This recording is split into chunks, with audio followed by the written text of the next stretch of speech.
यदि राष्ट्रलाई जरुरी पर्छ भने आफ्नो ज्यान सधैँ आहुति दिन तयार भएको एमाले अध्यक्ष ओलीको भनाई। पार्टीका नेता कार्यकर्तालाई अनुशासित हुन अध्यक्ष ओलीको निर्देशन। नेपाली भनेपछि कसैले हेप्न नसक्ने ओलीको दाबी। चिनिया सिमानाका व्यापारिक नाका नियमित सञ्चालन गरिने प्रधानमन्त्री पुष्पकमल दाहाल प्रचण्डको भनाई। समाजवादी मोर्चाले सत्ता गठबन्धनलाई बलियो बनाउने अध्यक्ष नेपालको दाबी। हामी समानतावादकै सिको त गरिरहेका छैनौं भन्दै सभामुख देवराज घिमिरेको प्रश्न। एमाले सरकारमा हुँदा सधैँ देशको शिर उच्च पारेको शंकर पोखरेलको भनाई। राष्ट्रिय सहमतिको सरकार बनाउनु पर्ने माओवादीका नेता जनार्दन शर्माको प्रस्ताव। कोशीका मुख्यमन्त्री केदार कार्कीले पाए विश्वासको मत, पक्षमा 86 र विपक्षमा 5 मत। जबरजस्ती गठबन्धन भित्र घुसेको एमाले अब सरकारबाट बाहिरिएर नैतिकता देखाउनु पर्ने माओवादीका नेता इन्द्र आङबोको भनाई। लामो त्याग र बलिदानबाट प्राप्त उपलब्धि जोगाउनु सबैको दायित्व भएको पूर्व राष्ट्रपति रामवरण यादवको भनाई। अस्पताल विकास समिति खारेज गर्ने लुम्बिनी प्रदेश सरकारको निर्णय। पत्रकार महासंघ रौतहटका अध्यक्षद्वारा एमाले नेत्रीमाथि कुटपिट, बाबु छोरामाथि मुद्दा। धौलागिरी अस्पतालमा थपिँदै डायलाइसिस मेसिन, मृगौला पीडितलाई राहत हुने। इजरायलबाट धेरै नेपाली फर्कन नचाहेको इजरायल स्थित नेपाली दूतावासद्वारा जानकारी। इजरायल हमास युद्धको विरोधमा शान्ति समाजको प्रदर्शन। निगमले सञ्चय कोष र नागरिक लगानी कोषलाई तिर्यो 53 करोड 9 लाख रुपैयाँ। अब नयाँ वर्षदेखि धरहरा चढ्न पाइने। बजारमा सहजै पाइन थाल्यो चिनी, प्रति किलो 115 रुपैयाँ। नेपालले 5 महिनामा भारतलाई बेच्यो 11 अर्ब 80 करोडको बिजुली। भारतले हटायो नेपालमाथिको चामल निर्यातको प्रतिबन्ध। पोखराको लेक साइडमा डुङ्गा चालकको मापसे जाँच। धनगढीमा चरेस र चितुवाको छाला सहित प्रहरी हवलदार परे पक्राउ। डिजेल पेट्रोलको रेट घटे पनि सार्वजनिक यातायातको भाडा समायोजन हुन सकेन। मकवानपुरमा बेमौसमी वर्षाले धान बालीमा क्षति। सहयोग प्राप्त भएपछि 65,000 रियाल जरिमाना तोकिएका सुनारको साउदीबाट उद्धार गरियो। कप्तान रोहित पौडेलको अर्धशतक प्रहारसँगै नेपालले युएईलाई 7 विकेटले हरायो। अमेरिकी राष्ट्रपति जो बाइडेन र इजरायली प्रधानमन्त्री नेतन्याहु बीच भेट, मिलेर काम गर्ने प्रतिबद्धता। र आक्रमणको धम्कीपछि खाली गरिए फ्रान्सका 6 वटा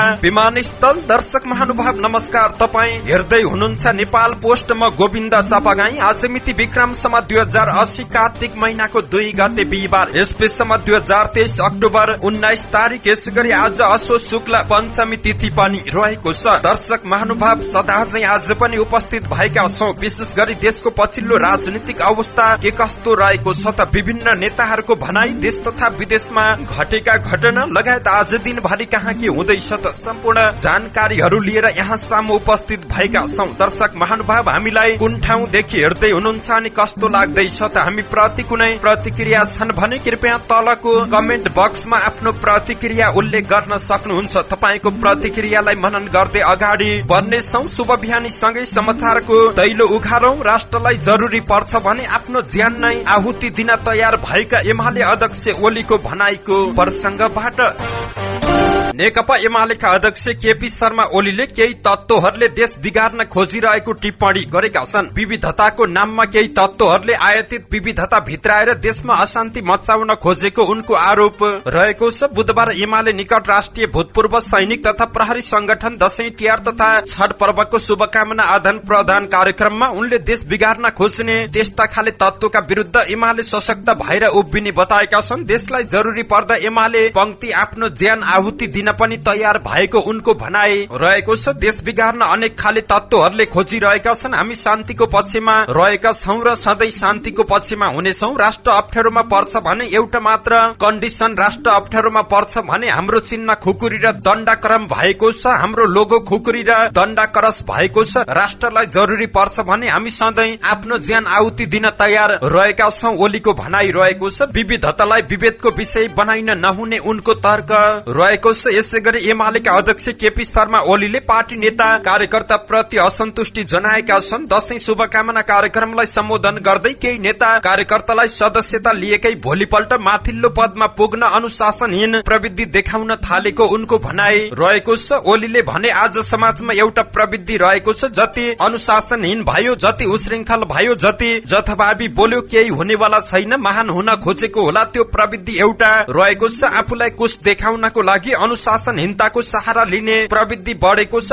कसैलाई हुन्छ नि सदस्यता लिएको भोलिपल्ट कता कता माथिल्लो पदमा पुगु जस्तो। उनले अहिले समाजमा अराजकता बढेको भन्दै चिन्ता व्यक्त गरेका छन्। यसै गरी केपी शर्मा ओलीले महान पुर्खाका सन्तानलाई हतपत कसैले हेप्न नचाहेको बताएका छन्। यो नेपाली हो भनेपछि हतपत हेप्न चाहँदैनन्, किनकि मूर्ख छ भनेर हामीसँग वीरता पनि रहेको छ, हामीसँग दुईवटा कुरा रहेको छ, वीरता पनि छ, त्यससँगै मिसिएको मूर्खता पनि रहेको छ, त्यसै कारण अंग्रेजसँग हराउँछौं उनले भने। उनले पूर्वजहरूको विद्वता र वीरताले आफूलाई चिनाएको बताएका छन्। उनले विविधतामा एउटा कुरा खोज्न, विविधतालाई विभेदको विषय बनाउन नहुने बारम्बार बताएका छन्।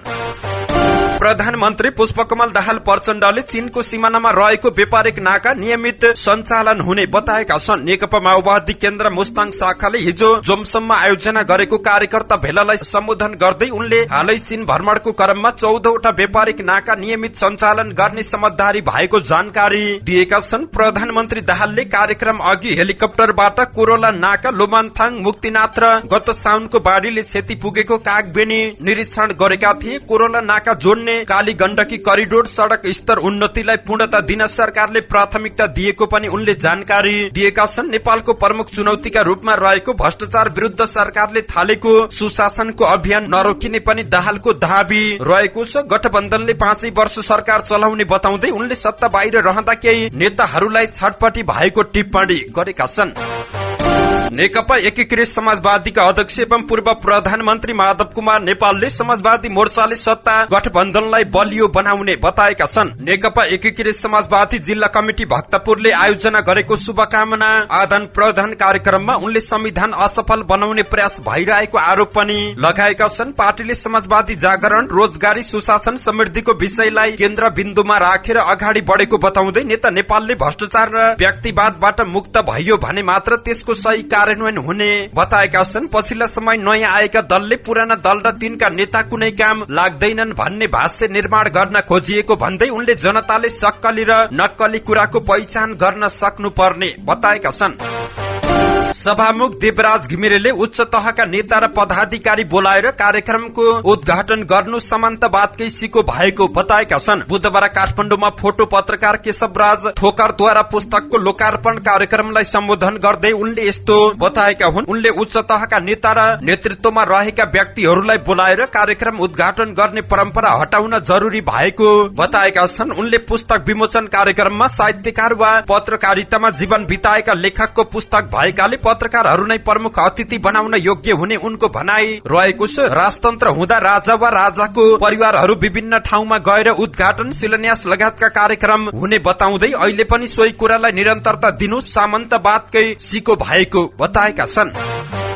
नेकपा एमालेका महासचिव शंकर पोखरेलले एमालेमाथि अहिले चौतर्फी घेराबन्दी र आक्रमण भइरहेको बताएका छन्। दशैं शुभकामना कार्यक्रमलाई सम्बोधन गर्दै उनले एमालेलाई बलियो राष्ट्रिय शक्तिको रूपमा स्थापित गर्ने संकल्प सहित आफूहरू अघि बढेको बताएका छन्। पोखरेलले भने हामी संकल्प गरेका छौं, एमालेलाई बलियो राष्ट्रिय शक्तिको रूपमा स्थापित गर्नुपर्छ, त्यसको जगमा राष्ट्र निर्माणको काममा अगाडि बढ्नुपर्छ भनेर हामी लागिरहेका छौं। मुलुकको राष्ट्रियताको पक्षमा एमाले र केपी ओली त्यसको नेतृत्वकर्ता हुनुहुन्छ। एमाले सरकारमा हुँदा हामीले देशको शिरलाई उच्चो पारेका छौं, प्रतिपक्षमा हुँदा पनि देशको हित पक्षमा सबैभन्दा जिम्मेवारी पार्टीको रूपमा एमाले भएको उनको जिकिर रहेको छ।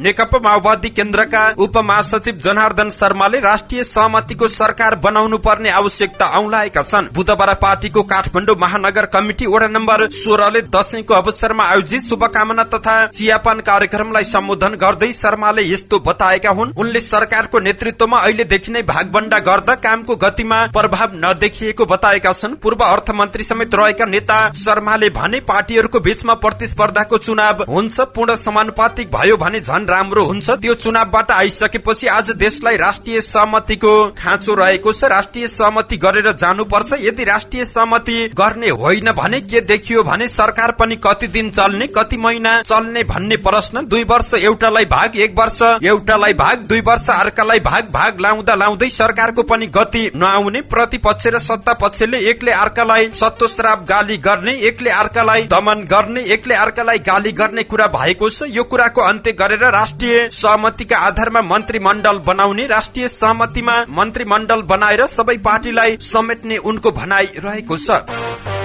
कोशीका मुख्यमन्त्री केदार कार्कीले विश्वासको मत पाएका छन्। बुधबार बसेको प्रदेश सभा बैठकबाट मुख्यमन्त्री कार्कीले पेश गरेको विश्वासको मत सम्बन्धी प्रस्तावको पक्षमा 86 र 5 विपक्षीको मत परेको छ। रापरपाका 1 जना सांसद अनुपस्थित रहेका थिए। मत दिन्न भन्ने पक्षमा 0 मत प्राप्त भएको हो। उपसभामुख सिर्जना दनुवारले मुख्यमन्त्री कार्कीले पेश गरेको प्रस्तावको पक्षमा बहुमत सदस्यले मतदान गरेको भन्दै प्रस्ताव बहुमतले स्वीकृत भएको घोषणा गरेकी हुन्। गठबन्धनबाट विद्रोह गरेका शेखर कोइराला पक्षका कांग्रेसका 8 र एमालेका 39 जना प्रदेश सभा सदस्यको समर्थनमा कार्की गत शनिबार प्रदेशको मुख्यमन्त्री बनेका हुन्। मुख्यमन्त्री कार्कीलाई नेकपा एमाले, नेपाली कांग्रेस, नेकपा माओवादी केन्द्र, जनता समाजवादी पार्टी, नेकपा एकीकृत समाजवादी पार्टीले विश्वासको मत दिएका छन्। कोशी प्रदेश सभामा एमालेका 40, कांग्रेसका 29, नेकपा माओवादी केन्द्रका 12, राष्ट्रिय प्रजातन्त्र पार्टीका 6, नेकपा एकीकृत समाजवादीका 4 र जसपाका 1 जना सांसद रहेका छन्। कार्कीले आइतबार पद तथा गोपनीयताको शपथ लिएका हुन्। मुख्यमन्त्री कार्कीले एमालेका रामबहादुर राणा र कांग्रेसका शमशेर राईलाई मन्त्री समेत नियुक्त गरेका छन्। कार्की संविधानको धारा 168 को उपधारा 5 बमोजिम मुख्यमन्त्रीमा नियुक्त भएका हुन्। नेकपा माओवादी केन्द्रको कोशी प्रदेश संसदीय दलका नेता इन्द्र आङबोले नेकपा एमाले जबरजस्ती सत्ता गठबन्धनमा घुसेको आरोप लगाएका छन्। बुधबार मुख्यमन्त्री केदार कार्कीले प्रदेश सभामा विश्वासको मत पाएपछि पत्रकारहरूसँग कुरा गर्दै आङबोले एमाले अब सरकारबाट बाहिरिएर नैतिकता देखाउनु पर्ने बताएका छन्। हामीले गठबन्धनको स्पिरिट अनुसार मुख्यमन्त्रीलाई निशर्त मत दिएका छौं। अब एमालेसँग राजनीतिक नैतिकता बाँकी रहेको छ भने गठबन्धनमा जबरजस्ती घुसेको ऊ सरकारबाट बाहिरिनु पर्छ। यो सरकार गठबन्धनको हो, उनको भनाइ रहेको छ।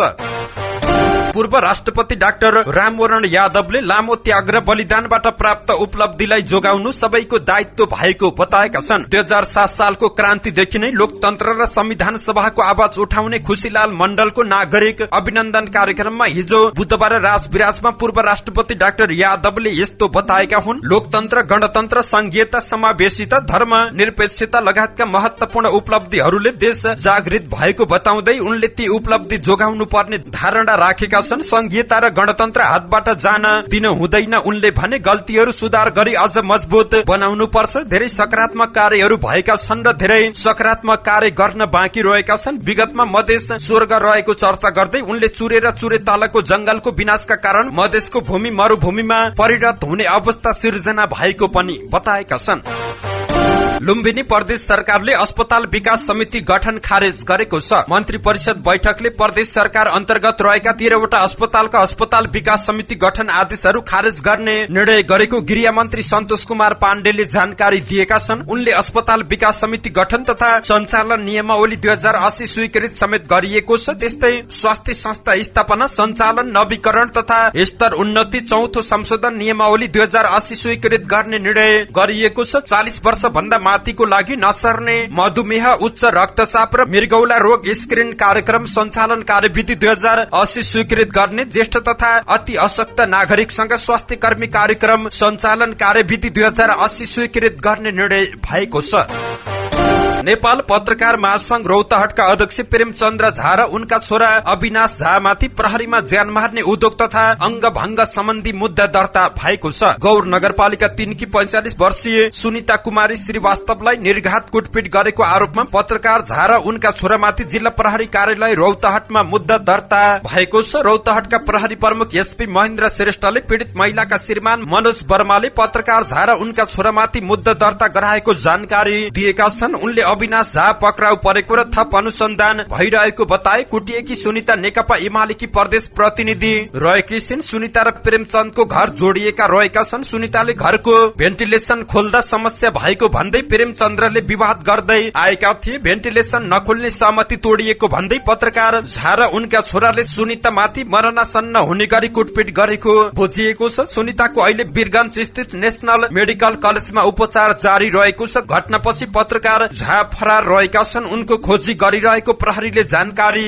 दिएको छ। उनीमाथि मधेस आन्दोलनका बेला भएको गौर हत्याकाण्डको आरोपमा समेत मुद्दा दर्ता रहेको छ। धौलागिरी अस्पताल बागलुङलाई थप 5 डायलाइसिस मेसिन प्राप्त भएको छ। स्वास्थ्य तथा जनसंख्या मन्त्रालयले अस्पताललाई मेसिन उपलब्ध गराएको छ। मृगौलाको रोगबाट पीड़ित बिरामीलाई सहज रूपमा डायलाइसिस सेवा दिनका लागि मन्त्रालयलाई माग गरेपछि उपलब्ध गराएको बागलुङ नगरपालिकाका नगर प्रमुख वसन्त कुमार श्रेष्ठले जानकारी दिएका छन्। उनले भने बागलुङका धेरै बिरामीहरू पहिले पोखरा काठमाडौँ पुगेर उपचारका लागि लाखौं खर्च गर्नुपर्ने बाध्यता रहेको थियो, तर अहिले त्यो बाध्यता हटेको छ। सेवा लिनेको संख्या बढेपछि उपकरण बढी आवश्यक पर्ने देखियो। मन्त्रालयमा पुगेर मन्त्रीसँग माग गरेपछि उहाँले 5 थान डायलाइसिस मेसिन र अन्य उपकरण उपलब्ध गराउनु भएको छ। उहाँ पनि केही दिनमा बागलुङ आएर यहाँको अवस्था बुझ्नु हुनेछ। धौलागिरी अस्पताल बागलुङ मेडिकल सुपरिन्टेन्डेन्ट डाक्टर रविन्जन प्रधानले हाल 40 जना मृगौला पीड़ित बिरामीको नियमित सेवा भइरहेको जानकारी दिएका छन्।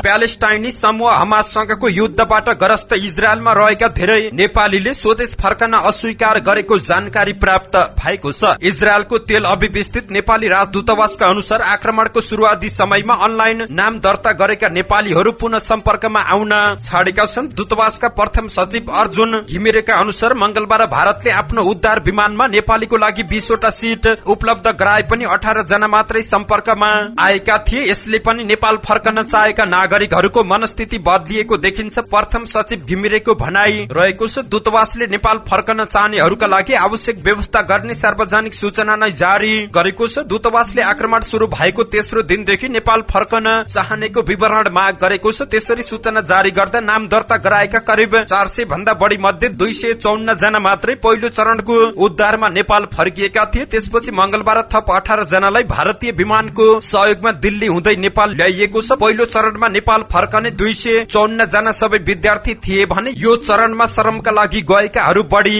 रहेका छन्। गएको 7 अक्टोबरबाट हमासले इजरायलको दक्षिणी क्षेत्रमा शुरू गरेको रकेट आक्रमणमा नेपालीहरू समेत परेका थिए। त्यसमा 10 जना नेपाली विद्यार्थीको मृत्यु भएको थियो भने 5 जना घाइते भएका थिए।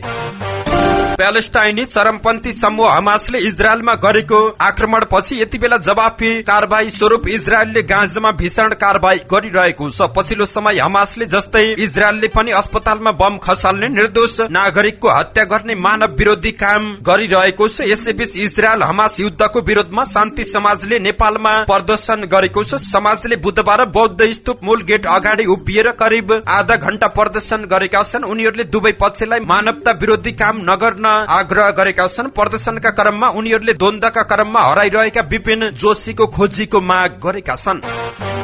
नेपाल वायु सेवा निगमले कर्मचारी सञ्चय कोष र नागरिक लगानी कोषलाई 53 करोड़ 9,55,000 रुपियाँ बुझाएको छ। निगमले अन्तर्राष्ट्रिय उडानको लागि खरिद गरेका 2 न्यारो बडी र 2 वाइड बडी जहाजको लागि कर्मचारी सञ्चय कोष र नागरिक लगानी कोषबाट लिएको ऋण दायित्व मध्ये 2 न्यारो बडी जहाजको असोज महिनाको किस्ता बापत पूरा र 2 वाइड बडी जहाजको आंशिक गरी असोज 30 गते उक्त रकम भुक्तानी गरिएको छ। यसअघि निगमले 2080 असारसम्मको अवधिमा 3 अर्ब 77 करोड़ 38 लाख 21,125 रुपियाँ किस्ता रकम भुक्तानी गरेको थियो। निगमको व्यवस्थापन वर्तमान नेतृत्वले सम्हालेपछि निगमको व्यापार विस्तार तथा आमदानीमा विगतका वर्षभन्दा सुधार हुँदै गएको छ। नगद प्रवाहमा सुधार भएपछि प्रमुख इन्जिन मर्मत खर्च, नियमित तथा आकस्मिक रूपमा हुने जहाज मर्मत सम्हार खर्च समेत बेहोरी विभिन्न निकायहरूमा रहेका पुराना बक्यौता रकम समेत आफ्नै स्रोतबाट भुक्तानी गरी नियमित गरिएको छ। निगमले नयाँ 3 वटा जहाज खरिद गरेपछि नेपालका दुर्गम क्षेत्रमा अझै धेरै यात्रुहरूलाई सेवा दिन सकिने, पर्यटन प्रवर्धन हुने, निगमको उपस्थितिले भाडा दरमा सन्तुलन कायम हुने र निगमको सेवा प्रभावकारी हुने विश्वास गरिएको छ। आगामी नयाँ वर्षदेखि धरहराबाट अवलोकन गर्न पाइने भएको छ। काठमाडौँको सुन्दरमा धरहरा निर्माणको काम सकिनै लागेकाले वैशाखदेखि सर्वसाधारणका लागि खुल्ला गर्ने तयारी गरिएको छ। आगामी वैशाख 1 गतेदेखि सर्वसाधारणको लागि धरहरा खुल्ने निर्माण कम्पनीका म्यानेजर रमेश पौडेलले जानकारी दिएका छन्। धरहरा निर्माण कार्य सकिएपछि भवन निर्माण विभागलाई हस्तान्तरण गरिने उनले बताए। भवन निर्माण विभागले धरहरा सञ्चालन र व्यवस्थापनको जिम्मा कसलाई दिने टुङ्गो लगाएको छैन। काठमाडौँ महानगरपालिका वा छुट्टै व्यवस्थापन समिति बनाएर धरहरा सञ्चालन गर्ने भन्ने कुरा निश्चित भएको छैन।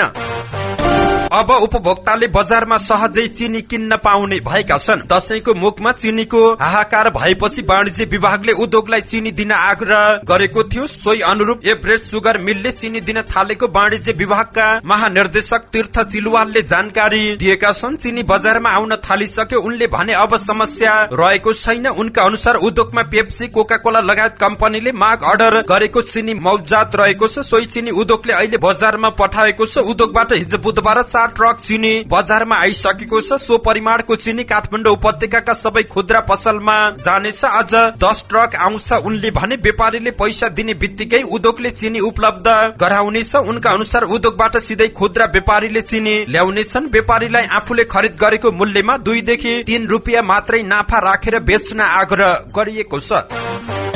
नेपाल विद्युत प्राधिकरणले गत जेठदेखि असोजसम्ममा 11 अर्ब 80 करोड 28 लाख रुपियाँको विद्युत भारततर्फ निर्यात गरेको छ। प्राधिकरणले देशभित्र खपत गरी बचत भएको वर्षयामको विद्युत यस वर्ष गत 28 जेठबाट भारतीय बजारमा बिक्री शुरू गरेको थियो। प्राधिकरणले चालू आर्थिक वर्ष 2080-81 को साउन भदौ र असोज 3 महिनामा 9 अर्ब 64 करोड 54 लाख रुपियाँको विद्युत भारततर्फ निर्यात गरेको छ। असोज महिनामा मात्र 4 अर्ब 2 करोड 35 लाख रुपियाँको विद्युत निर्यात गरेको जानकारी प्राप्त भएको छ। 3 महिनामा भारततर्फ निर्यात गरिएको विद्युतको औसत दर प्रति युनिट 10 रुपियाँ 27 पैसा रहेको छ। गत जेठ महिनाको 5 दिनमा 40 करोड 5 लाख र असारमा 1 अर्ब 75 करोड 70 लाख रुपियाँको विद्युत भारततर्फ निर्यात भएको छ। जेठ र असारमा भारततर्फ निर्यात गरिएको विद्युतको औसत दर प्रति युनिट 9 रुपियाँ 67 पैसा रहेको थियो। साउनमा 2 अर्ब 14 करोड 33 लाख, भदौमा 3 अर्ब 47 करोड 85 लाख र असोजमा 4 अर्ब 2 करोड 35 लाख रुपियाँको विद्युत भारतीय बजारमा निर्यात भएको छ। 3 महिनामा 9 अर्ब 64 करोड 54 लाख रुपियाँको विद्युत भारतमा निर्यात भएको छ। भारतले नेपाल सहित 7 मुलुकमाथिको चामल निर्यात प्रतिबन्ध हटाएको छ। नेपाल सहितका 7 देशमाथि लगाइएको चामल निर्यात प्रतिबन्ध हटाइएको भारतको वाणिज्य विभागले एक सूचना जारी गर्दै जानकारी दिएको हो। भारतले आन्तरिक उत्पादनमा ह्रास आएको भन्दै बासमती बाहेकका सबै चामल निर्यातमा प्रतिबन्ध लगाएको थियो। पोखरामा फेवतालमा डुङ्गा चलाउने चालकहरूको मादक पदार्थ सेवन मापसी जाँच गरिएको छ। बुधबार दिउँसो कास्की पोखरा महानगरपालिका वडा नम्बर 6 लेकसाइड स्थित फेवतालमा डुङ्गा चलाउनेहरूको मापसी जाँच गरिएको जिल्ला प्रहरी कार्यालय कास्कीले जानकारी दिएको छ। समय समयमा डुङ्गा दुर्घटना हुने घटनालाई मध्यनजरमा राखेर वडा प्रहरी कार्यालय बैदाम र अस्थायी ट्राफिक पोस्ट बैदामले चालकहरूको मापसी जाँच गरेको हो। बुधबार गरिएको जाँचमा कसैले पनि मापसी गरेको नभेटिएको राजकुमार केसीले जानकारी दिएका छन्। उनले डुङ्गामा सवार गर्ने यात्रु र चालकको सुरक्षाका लागि केही समय अघि पनि यसरी मापसी जाँच गरिएको जानकारी दिएका छन्। मापसी गरेका कारणले गर्दा चालक समेत डुब्ने, डुङ्गा डुब्ने घटनाहरू हुन सक्ने भएकाले पनि सुरक्षाका लागि यसो गर्न थालिएको हो केसीको भनाइ रहेको छ। मापसी गरिएकै कारण कतिपय यात्रु समेतले डुङ्गा चलाउन खोज्ने गरेका छन्, त्यसलाई पनि नियन्त्रण गर्न खोजेका हौ। यात्रुहरूले लाइफ ज्याकेट लगाए नलगाएको पनि हेर्ने गरिएको उनको भनाइ रहेको छ। यसरी कसैले मापसी गरेको पाइएमा अहिलेलाई सचेत गराउने गरेको पनि उनले जानकारी दिएका छन्। धनगढ़ीमा चितुवाको छाला र चरेस सहित प्रहरीले 3 जनालाई पक्राउ गरेको छ। धनगढ़ीको शहीद गेट नजिकैको एक होटलबाट विशेष सूचनाका आधारमा प्रहरी सहायक हवलदार सहितका 3 जनालाई पक्राउ गरिएको प्रहरीले जानकारी दिएको छ। पक्राउ पर्नेमा मुख्यमन्त्री तथा मन्त्री परिषदको कार्यालयमा कार्यरत प्रहरी सहायक हवलदार करण बहादुर चन्द बाजुराको गौमूल गाउँपालिका 1 का 26 वर्षीय धनकृष्ण रोकाया, बुढीगंगा नगरपालिका 10 बस्ने 30 वर्षीय हेमराज जोशी रहेको वडा प्रहरी कार्यालयका प्रमुख प्रहरी निरीक्षक जनक ढुङ्गानाले जानकारी दिएका छन्। उनका अनुसार उनीहरूको साथबाट प्लास्टिक सहित 6 किलो 795 ग्राम चरेस र 7 फिट 6 इन्च चितुवाको छाला बरामद गरिएको छ। सो क्रममा मुख्यमन्त्री कार्यालयमा कार्यरत प्रहरी सहायक हवलदार चन्द पनि होटलको कोठामै उनीहरूसँगै भेटिएका थिए। तिनै जनालाई नियन्त्रणमा लिएर अनुसन्धान भइरहेको प्रहरीले जानकारी दिएको छ।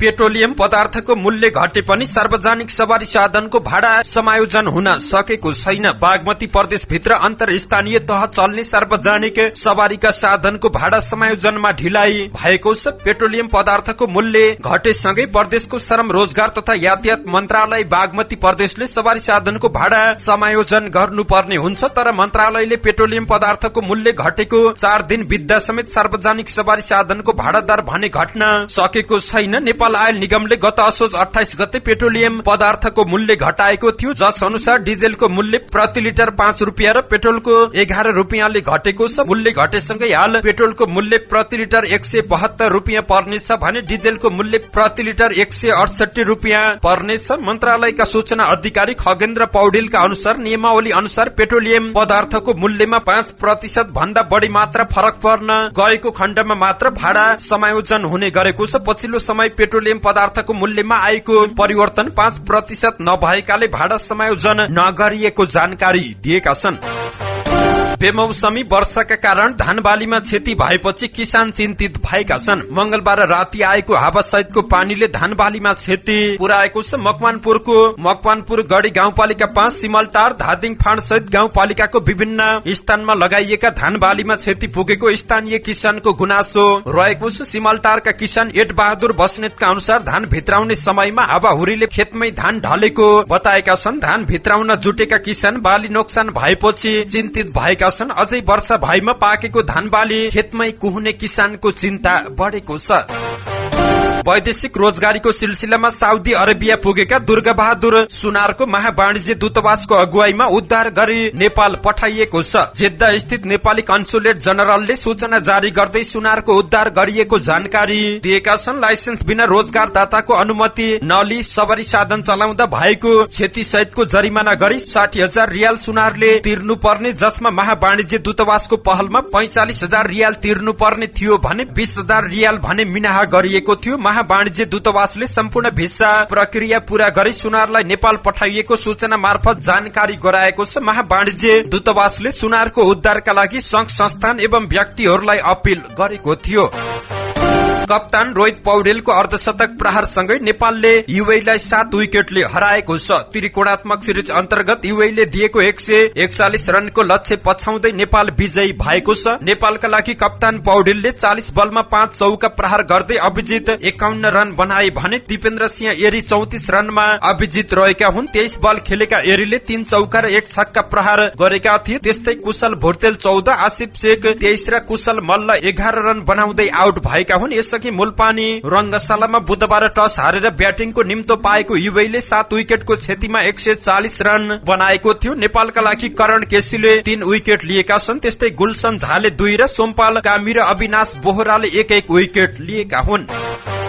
अमेरिकी राष्ट्रपति जो बाइडेनले गाजामा सर्वसाधारणको मृत्यु हुन नदिन अमेरिकाले इजरायलसँग मिलेर काम गर्ने बताएका छन्। तेल अभिवमा नेतन्याहुसँग युद्ध क्याबिनेटलाई भेटेपछि अमेरिकी राष्ट्रपति बाइडेनले भने आफ्ना जनताको रक्षाका लागि काम गर्नका लागि हामी इजरायललाई सहयोग जारी राख्नेछौं। हामी निर्दोष नागरिकहरूलाई थप त्रास रोक्नका लागि तपाई र यस क्षेत्रमा समझदारहरूसँग काम जारी राख्नेछौं। प्रतिक्रियामा इजरायली प्रधानमन्त्रीले सर्वसाधारणको मृत्यु टार्ने प्रयास गर्ने प्रतिबद्धता जनाएका थिए। अक्टोबर 7 मा इजरायल भित्र घातक आक्रमण गर्ने र गाजापट्टीलाई नियन्त्रण गर्ने क्रममा हमासले जानी जानी सर्वसाधारणलाई गरेको निशाना नजिक पुर्याएको आरोप पनि लगाएका छन्। हामीले उनीहरूलाई सुरक्षित स्थानमा सर्न आग्रह गरेका छौं र हामी उनीहरूलाई सुरक्षित स्थानमा सर्न आग्रह गरिरहनेछौं, इजरायली प्रधानमन्त्रीले बाइडेनसँग भनेका छन्। भ्रमणको पूर्व सन्ध्यामा गाजाको एक अस्पतालमा भएको आक्रमणमा 100औं सर्वसाधारणको मृत्यु भएको हमास नियन्त्रित गाजापट्टीका स्वास्थ्य अधिकारीहरूले जानकारी दिएका छन्। उनीहरूले आक्रमणका लागि इजरायललाई नै दोषी ठहराउँदै आएका छन्।